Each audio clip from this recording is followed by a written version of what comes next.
There's a real sense of movement around Celtic just now, and it's not only about what's happening on the pitch. Behind the scenes, there's been a fascinating development involving one of the club's key figures in the coaching setup, and it gives a proper insight into how things are being shaped for the future. Shawn Maloney has just reached a major milestone in his coaching journey, completing the highest level of qualification in European football, and that alone tells you the level of ambition and dedication he's bringing to the table. He was over in Switzerland during the week, taking part in a UEFA event alongside a number of familiar faces from Scottish football. It wasn't just a casual gathering either. This was the culmination of years of work, learning, and development. You're talking about a qualification that allows coaches to operate at the very top level of the game, including the biggest European competitions. So naturally, when someone like Maloney achieves that, the immediate assumption is that he's gearing up to step back into management and give it another go. But interestingly, that's not the direction he's leaning towards right now. Despite having previous spells in management, and despite clearly building up his credentials again, Maloney seems completely focused on continuing his role within Celtic's structure.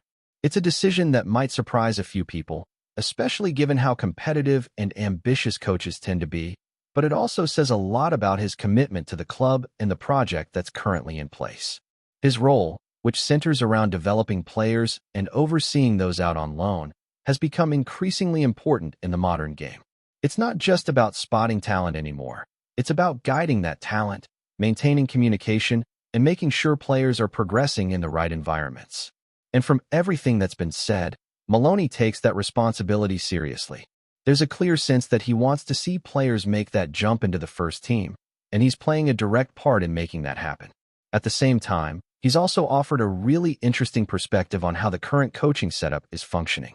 While the spotlight naturally falls on the manager, the reality is that there's a whole structure working behind the scenes to prepare the team day in, day out. Training sessions, tactical drills, match preparation, all of it is shared across the staff, with different voices contributing at different stages of the week. And what stands out is just how aligned everyone seems to be in their approach. There's a clear hierarchy, of course, but it's not a one-man show. The manager sets the tone, defines the structure, and makes the big decisions, but the detail is being handled collectively. That collaboration is vital, especially during a season that's had its fair share of ups and downs. When things aren't going smoothly, having a unified coaching team can make all the difference, and it sounds like that unity is very much in place right now. Another layer to this is the influence of experience, particularly when it comes to simplifying the game for players. There's been a lot of discussion about how keeping things straightforward can actually be one of the most effective approaches in football. Instead of overcomplicating tactics or overloading players with information, the focus is on clarity. When you have the ball, create chances. When you don't, work hard to win it back. It sounds basic, but at the highest level, executing those fundamentals consistently is what separates strong teams from the rest. That philosophy seems to be resonating within the squad, and you can see signs of it in recent performances. There's a bit more freedom, a bit more confidence in how players express themselves on the pitch. And that's something that doesn't happen by accident.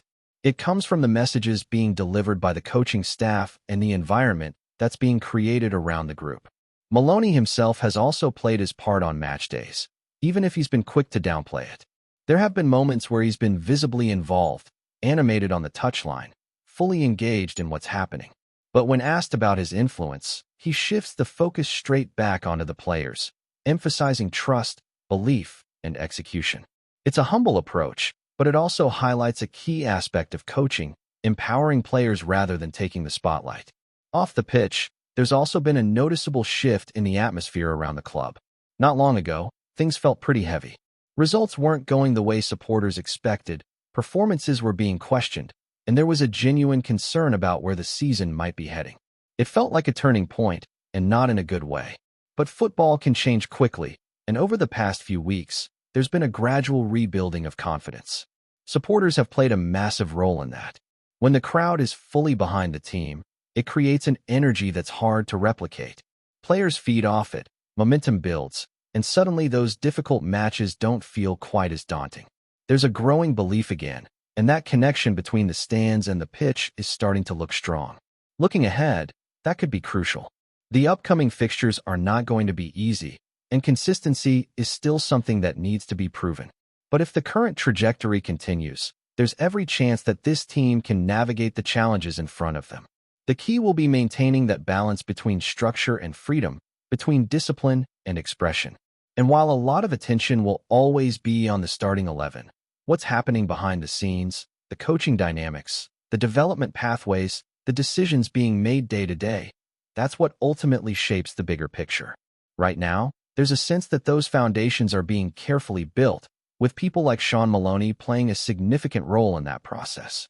As the focus shifts back onto the pitch, there's a growing sense of anticipation around team news, especially with a crucial match just around the corner.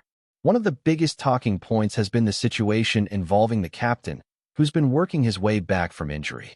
Over the past few days, there's been a noticeable increase in optimism surrounding his condition, with reports suggesting he stepped up his recovery and is edging closer to a return. Now, that naturally raises the question of whether he should be thrown straight back into the starting lineup or handled a bit more cautiously.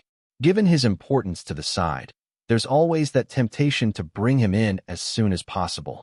He's the kind of player who dictates tempo, brings composure, and lifts the overall level of the team.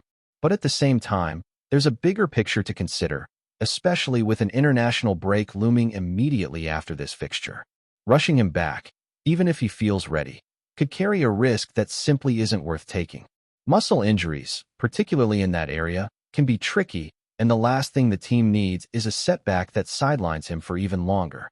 There's also the fact that the midfield, which has been under scrutiny for much of the season, is starting to show signs of improvement without him. That might sound surprising, but it's an encouraging development.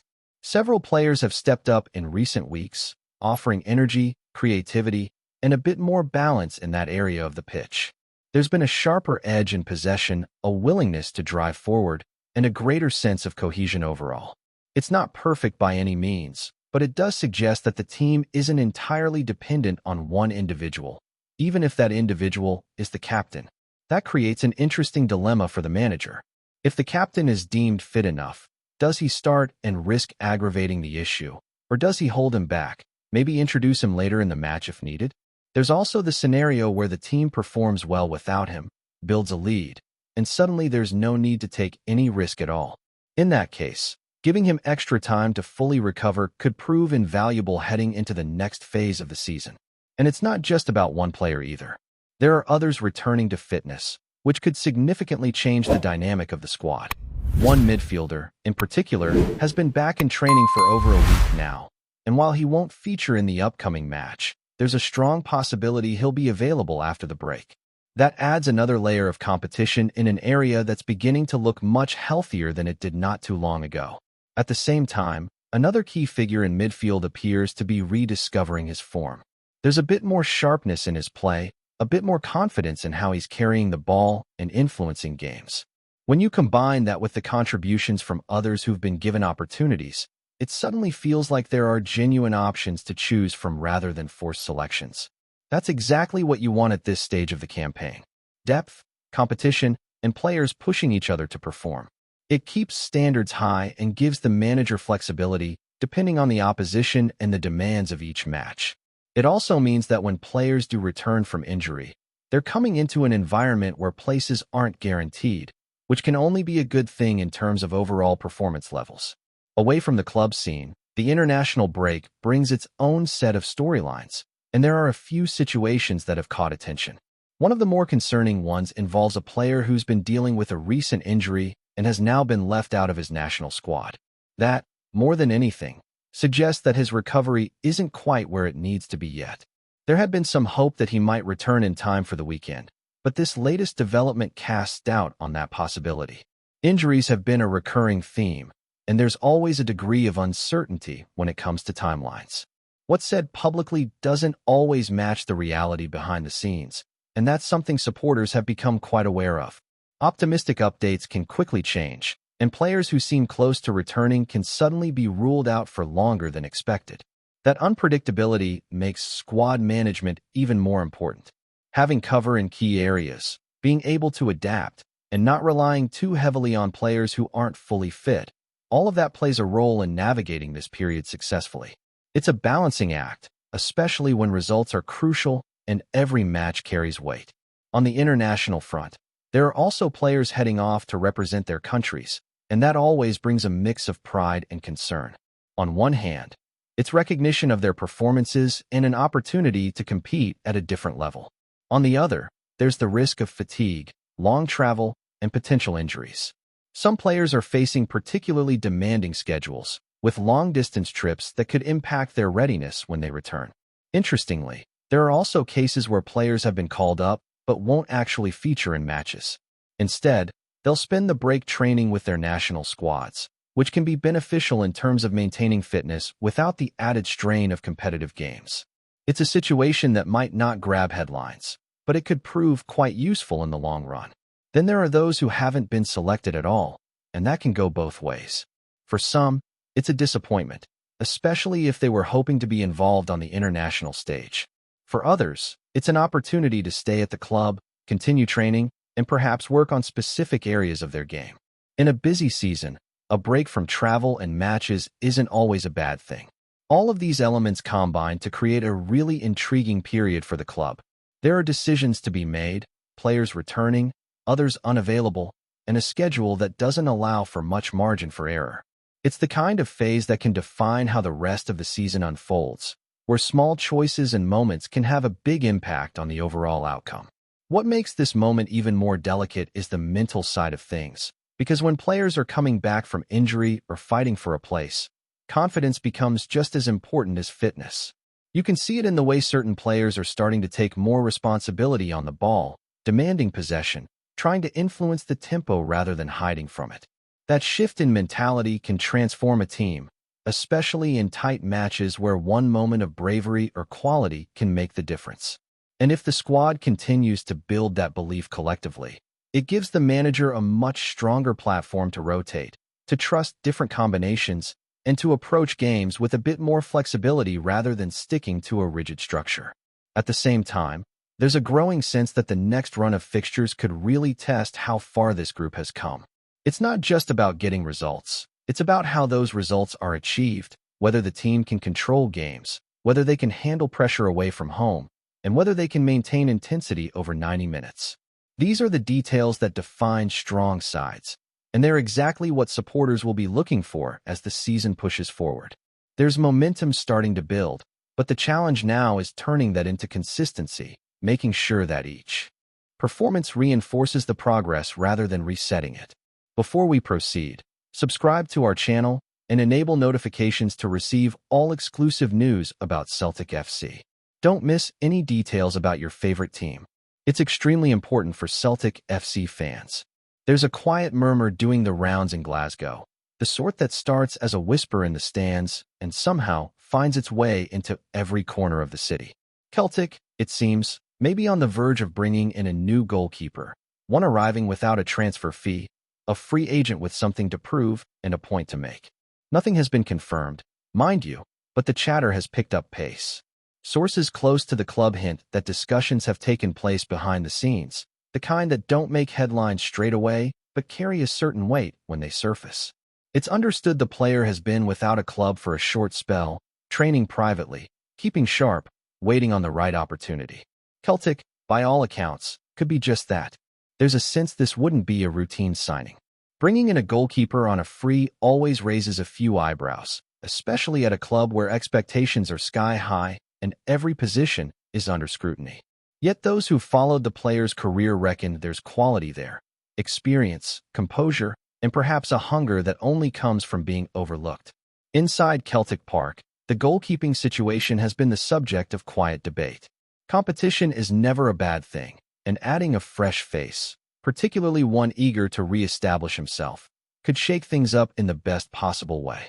Whether he'd arrive as cover or push straight for a starting role remains unclear, but the very idea has supporters talking. Of course, rumors in football can take on a life of their own. Deals fall through, plans change, and what seems certain one moment can vanish the next. Still, there's enough smoke around this one to suggest something may be stirring. For now, it's a waiting game, with fans keeping a close ear to the ground, wondering if this free agent might soon be pulling on the green and white. Hello, fan. Don't forget to like and subscribe to the channel, as it means a lot to Celtic FC. Also, share your opinion about the news in the comments below. See you in the next video.